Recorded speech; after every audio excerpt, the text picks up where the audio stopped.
تک وہ روح پہنچتی رہی، وہ خون گوشت بنتا گیا، جب تک ناف تک روح پہنچی تو وہ ابراہیم علیہ السلام، حضرت آدم علیہ السلام اپنے جو ہے وہ جسم کو دیکھ کر کیا ہوئے، بہت خوش ہوئے۔ حضرت آدم علیہ السلام ابھی روح پورے پاؤں تک پہنچی نہیں تھی، حضرت آدم علیہ السلام بہت خوش ہوئے اور وہ جھٹ سے اٹھنا چاہا۔ وہ سوچ رہے تھے کہ میں اٹھ جاؤں، جھٹ سے انہوں نے اٹھنا چاہا، لیکن نیچے کے دھڑ میں ابھی روح نہیں تھی، تو وہ اس لیے وہ اٹھ نہ سکے۔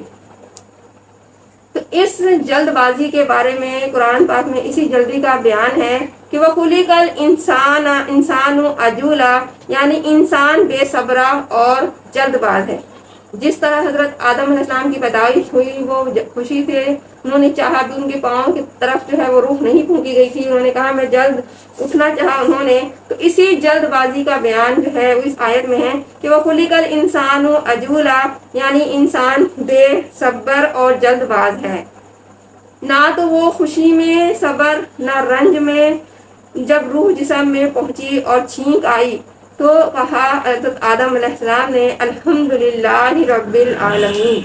یہ امت مسلمہ کو بھی جو ہے وہ تعلیم ہے کہ چھینک آئے تو وہ کہے الحمدللہ رب العالمین۔ تو اس حضرت آدم علیہ السلام کی چھینک کا جواب کس نے دیا؟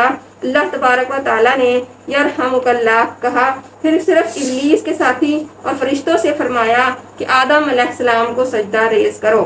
ان سب نے تو سجدہ کیا، لیکن ابلیس نے کیا کیا؟ اس نے غرور اور تکبر ظاہر کیا، اس نے کہا اللہ تعالیٰ کا نہیں مانا اور اس نے سجدے سے انکار کر دیا۔ کیوں کر دیا؟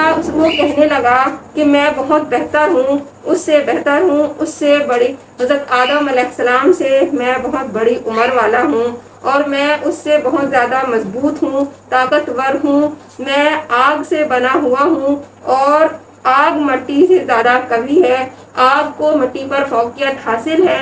تو اس انکار پر اللہ تبارک و تعالیٰ نے اپنی رحمت سے نا امید کر دیا۔ نعوذ باللہ، شیطان آگ کے شعلے سے پیدا کیا گیا ہے اور حضرت آدم علیہ السلام وہ مٹی سے بنائے گئے، تو آگ جو ہے وہ مٹی پر فوقیت حاصل ہے، اس لیے انہوں نے حضرت ابلیس نے اس نے انکار کیا اور وہ اللہ کی رحمت سے نا امید کر دیا گیا، اور اس لیے اسے ابلیس کہا جاتا ہے۔ اس کی نافرمانی کی سزا اسے سنائی گئی اور اسے شیطان بنا دیا گیا۔ حضرت آدم علیہ السلام کو انسان، جانور، پہاڑ، سمندر، ان تمام چیزوں کے نام اور فرشتوں پر انہوں نے پیش کیا۔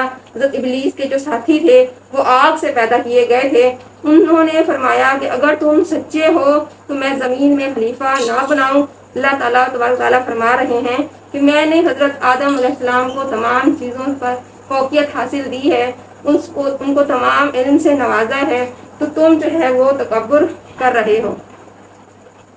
یہ ابلیس کا اندرونی غرور اور تکبر تھا، یہ اللہ تبارک و تعالیٰ بہت پہلے سے جانتے تھے۔